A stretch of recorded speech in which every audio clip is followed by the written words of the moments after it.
ஆண்டவர் இரட்சகருமாக இயேசுவின் இனிதான நாமத்தினால் உங்களை வாழ்த்துகிறேன். இந்த நாள் நம்முடைய ஆவிக்குரிய சிந்தனைக்காக லூக்கால் இந்த சுவிசேஷம் 1ஆம் அதிகாரம் 48, 49 வசனங்களை நான் வாசிக்கிறேன். அவர் தம்முடைய அடிமையின் தாழ்மையை நோக்கி பார்த்தார். இதோ, இது முதல் எல்லா சந்ததிகளும் என்னை பாக்கியவதி என்பார்கள். வல்லமையுடையவர் மகிமையானவைகளை எனக்கு செய்தார். அவருடைய நாமம் பரிசுத்தமுள்ளது. மரியாள் இந்த வார்த்தைகளை சொல்லுகிறார். எப்பொழுது எலிசபெத் என்கிற ஒரு சகோதரி வீட்டுக்கு போய் மரியாள் வாழ்த்தும் பொழுது, ஆண்டவருடைய தாயாக மரியாள் வாழ்த்தும் பொழுது, அந்த எலிசபெத் என்கிற அந்த சகோதரி மரியாளை வாழ்த்துகிறார்கள். எப்படி வாழ்த்துகிறார்கள்? உன் மூலமா இயேசு இந்த பூமிக்கு வரப்போகிறார், உன் மூலமாக வெளிப்பட போகிறதுனால் நீ பாக்கியவதி என்று சொல்லி வாழ்த்தும் பொழுது, ஆண்டவருடைய தாயாரை நான் பார்க்கக்கூடிய பாக்கியம் கிடைத்தது என்று வாழ்த்தும் பொழுது தான் இந்த வசனங்களை சொல்லுகிறார். அந்த மாதிரி சொல்லும் பொழுது என்ன சொல்ல, வல்லமையுடைய தேவன் எனக்கு மகிமையானவைகளை செய்தார்.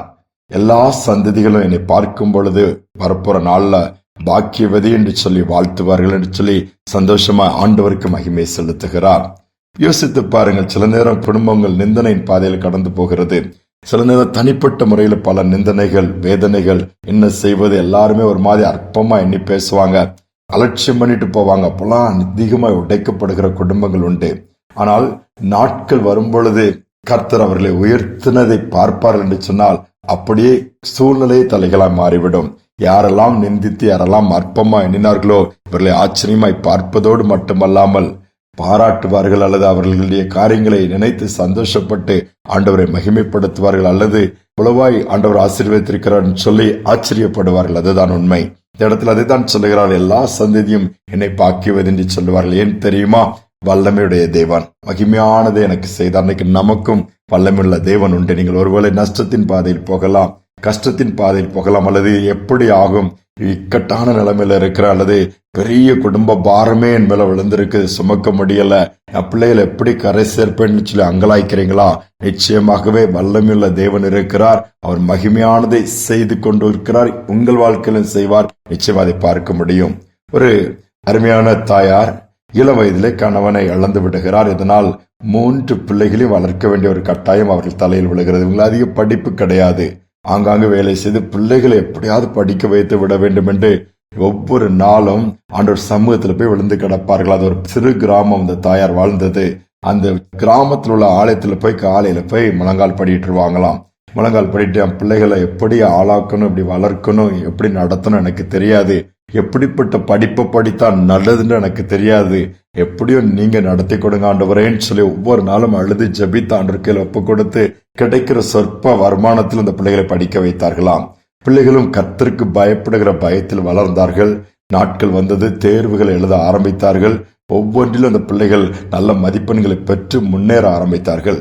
நாட்கள் சென்றது, பிள்ளைகள் வளர்ந்து ஒவ்வொருவரும் நல்ல ஒரு முக்கியமான பதவிகளை உட்கார்ந்து விட்டார்களாம். ஒருவன் கலெக்டராய் மாறிவிட்டான், ஒரு பெண் பிள்ளை சென்ட்ரல் கவர்மெண்ட்ல ஒரு முக்கியமான போஸ்ட், இன்னொரு குழந்தை ஸ்டேட் கவர்மெண்ட் சொல்லி அரசாங்கத்துல உயர்ந்த பதவிகளை இவர்கள் வகித்து நல்ல முறையில குடும்பத்தின் தரித்திரம் மாறிட்டு இவர்கள் இன்னொரு பட்டணத்திலே குடியேறி வீடு வசதிகளோடு நன்றாக ஆண்டவர் ஆசீர்வதித்து விட்டார். ஒரு நாள் இந்த 3 பிள்ளைகளும் தன் தாயாரிடம் பட்ட கஷ்டங்கள் எல்லாம் கேட்டு கொண்டிருக்கும் பொழுது, நாங்க சிறு பிள்ளையா இருக்கும்போது அப்பா இறந்து போயிட்டாலும் நீங்க வளர்த்து ஆளாக்கிட்டீங்க, உங்கள் விருப்பம் என்ன, நாங்கள் அதை செய்யணும்னு சொல்லும் போது அந்த தாய், எனக்கு என்னடா வேணும், எனக்கு தான் எல்லாம் இருக்குதா, அந்த பிள்ளைகளை பார்த்து இல்ல ஏதாவது இருக்கலாம்னு சொல்லும்போது, உங்க வேண்டுதல் இருக்கலாம்னு சொல்லும்போது, எனக்கு ஒரே ஒரு சின்ன ஆசை, ஒரு நாள் உங்களெல்லாம் சிறு வயதுல கஷ்டப்பட்டு வளர்த்த அந்த கிராமத்துக்கு போனோம். கிராமத்துக்கு போய் என்ன பண்ண முடியும், அங்கதான் நமக்கு ஒண்ணுமே வீடே கிடையாது, அப்பவும் வாடகைத்தானே இருந்தோம். இல்ல அந்த கிராமத்துக்கு போனா அங்க ஒரு ஆலயம் இருக்குது. அப்ப அந்த ஆலயம் சின்னதா இருந்துச்சு. நான் டெய்லி போய் அங்கதான் பாரத்தை இறக்கி வைப்பேன், அங்கதான் ஆண்டவர்கிட்ட பிரச்சனைகளை சொல்லுவேன். நமக்கு ஆதரவு யாருமே கிடையாது. அந்த தேவன் தான் இன்னைக்கு இந்த அளவு வல்லமையான காரியங்களை செய்து நம்மளை உயர்த்திருக்கிறாரு, கனப்படுத்திருக்கிறான்னு சொல்லி கேட்கும் பொழுது, ஒன்னும் பிரச்சனை இல்லமா போயிடலான்னு சொல்லி அதற்கான ஆயத்த பணிகளை வைத்து கார்ல போய் இறங்குறாங்க. எல்லாரும் ஆச்சரியப்படுறாங்க. என்ன ஆச்சரியப்பட்டாங்க, இந்த பிள்ளைகள் நல்ல பொசிஷன், வசதியான நிலைமையில் இறங்கும் போது எல்லாம் ஆச்சரியப்பட்டது மட்டும் நேரம் ஆலயத்திற்கு போய் ஆண்டவருக்கு நன்றி செலுத்திட்டு திரும்பி வரும்போது எல்லாரும் என்ன சொன்னாங்களா, அந்த தாயை பாராட்டுறாங்க. பிள்ளைகளை கர்த்தர் இந்த அளவு ஆசீர்வதிச்சிருக்கிறார, எவ்வளவு பெரிய பாக்கியம் என்று சொல்லி அந்த தாயை பாராட்டுகிறார்கள். தாயை குறித்து ஆச்சரியப்பட்டு தேவனை மகிமைப்படுத்தினார்களாம். ஏன் இதே காரியத்தை நமக்கு செய்ய முடியாது? ஆண்டவரை சார்ந்திருப்போம், அவரை தேடுவோம், வல்லமையுள்ள தேவன் நிச்சயமாக வல்லமையான காரியங்களை செய்வார். ஜெபிப்போம். அன்பின் பரலோக தகப்பனே, இந்த புதிய நாளின் காலை நேரத்தினுடைய சமூகத்துல தாழ்த்தி வந்து நிற்கிறோம்.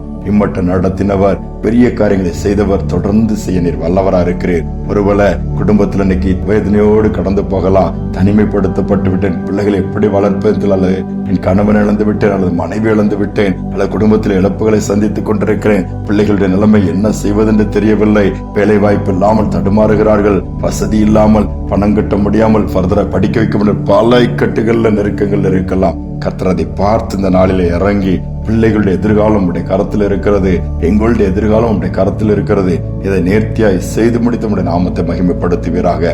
அற்புதங்களின் தேவன், வல்லமையுள்ள தேவன், இந்த நாளிலே வல்லமையான காரியங்களை இதை கேட்கிற ஒவ்வொரு வாழ்க்கையிலும் செய்யுங்கப்பா.